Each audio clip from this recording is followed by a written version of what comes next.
Sounds very much like he will continue voting with the government. Is that politically problematic for him if you listen to the way he's framing it?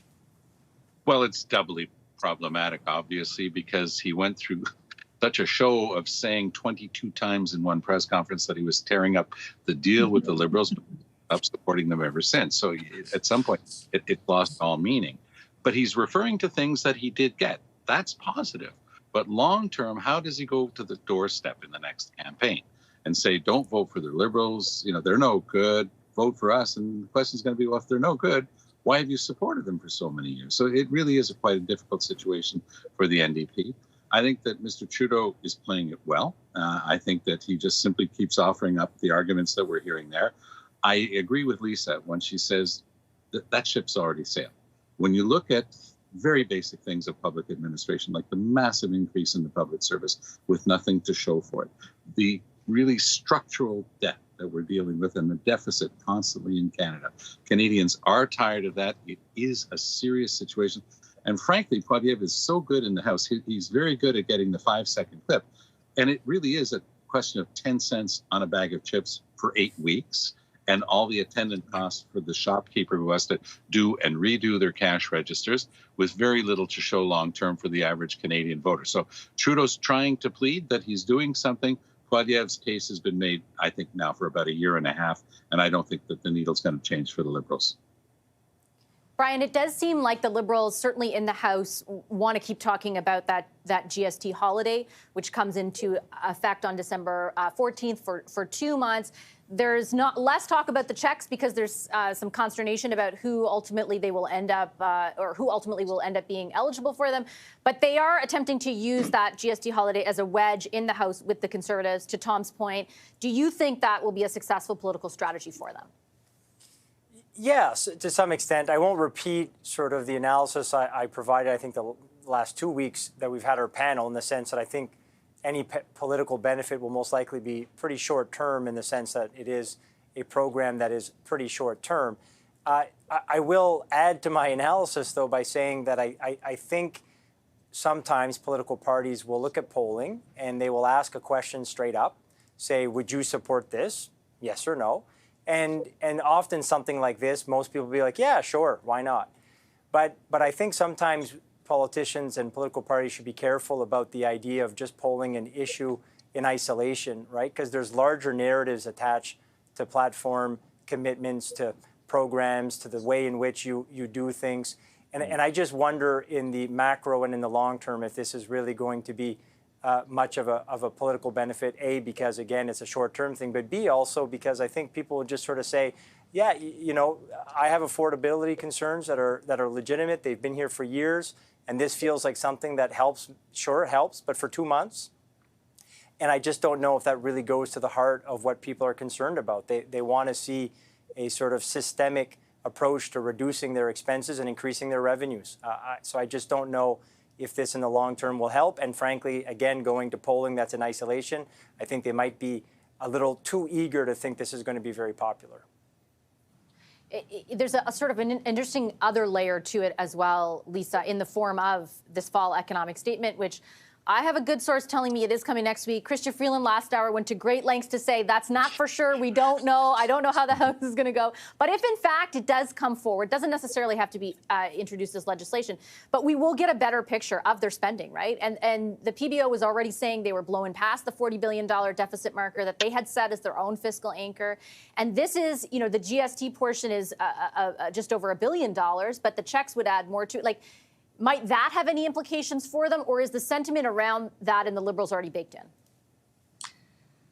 So I don't think they're going to get as big a bump out of the tax change as they had anticipated. Maybe they'll do better on the $250 check. But once again, I just wonder sometimes, why don't they do things more simply? Why don't they just make it easier on themselves than pick something that's going to end up having all kinds of hangover at the end of the day and people complaining about something that notionally in their minds is a good thing. I mean, if you want to cut taxes, ask Conservatives. We know how to cut taxes. I just think they made a bit of a botch of this one when it comes to wanting to have a talking point to counter, I think, the very effective arguments that Pierre Poilievre has on axing the carbon tax.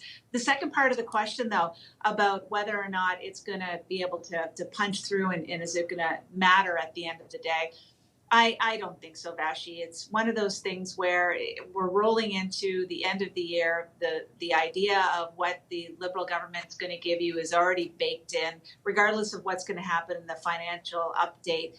If we see that we're blowing past our guardrails, if we're seeing that we're blowing past our anchors, nobody's going to be really surprised. But the big deal will be if we're here now, and we've got to spend so much more money on the border and so much more money on the military, how are we possibly going to do all that? That's going to be the question that's going to come out of the fall economic update. Knowing what we have to do to stay away from 25% tariffs, my gosh, it's going to be a heavy lift. And I don't know where the money's coming from.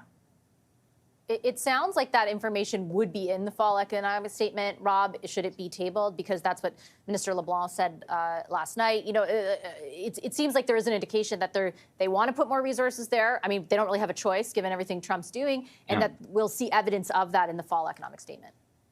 Yeah, and Lisa's right. All of these things have a huge cost. And now the one thing we know is that one thing polls tell us is Canadians, they may say they would like their governments to be more fiscally responsible, but they don't seem to mind huge deficits. Here in Ontario, a Conservative government is running a massive deficit. Federally, a Liberal government is running a massive deficit.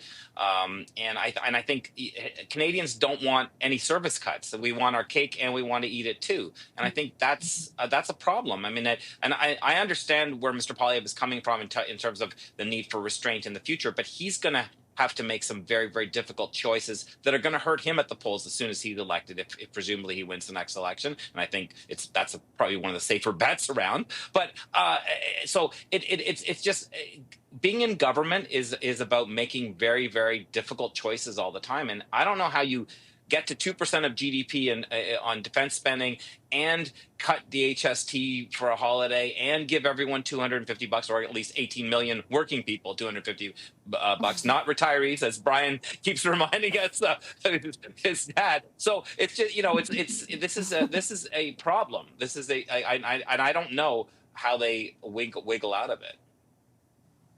Ultimately, I guess, Tom, the question, I circle back to what I asked Lisa, like, if they blow past the fiscal anchor they set around $40 billion, and you can kind of see this, the table being set because they keep talking about the other one, debt to GDP relative to other G7 countries. Like, does that hurt them politically, do you think? Or is the feeling around sort of fiscal responsibility and that kind of thing already baked in for that party? There is that, but I also think that Rob's right, that the average Canadian is going to say, yes, we've got to be fiscally responsible. And can we have our 2 checks for our household? We could use the $500. And Trudeau's being very clever about this because it would be a confidence motion that he would lose. All 3 opposition parties have said that unless he includes retirees, seniors, that they're going to vote against it. So that means that he's got to be super careful. But it's really not that hard for him because all he has to do is keep putting it off. He wasn't going to let those checks flow until April. So he's going to be defeated around budget time anyway. He gets to keep promising it and show that the other parties were against it. He could even decide to fall on that and say they're trying to keep you from getting some money, free money from the government because they have so much of it to give out. Canadians don't care what the number is. You know, you talk billions. People understand a $25 orange juice, but they're no different from any other country. Where Trudeau, I think, scores a fair bit is the argument you were just putting out there, Vassy, where he talks about our economy in relation to other G7 countries. When he keeps saying debt, to GDP, we're doing better than the other ones. If that's verifiable and the average Canadian can follow that, that's a winning argument because he gets to say, yes, these guys have been telling us how bad we are, but when you compare ourselves to comparables, not to other places, but to the countries that are at the front of the line, the members of the G7, we're doing better than them. I think that scores. Okay, I hate to cut you off, but I have to because the commercial is here. Thanks, everyone. I appreciate the discussion. Our front bench, Brian Gallant, Lisa Raitt, Tom Mulcair, and Rob Benzie.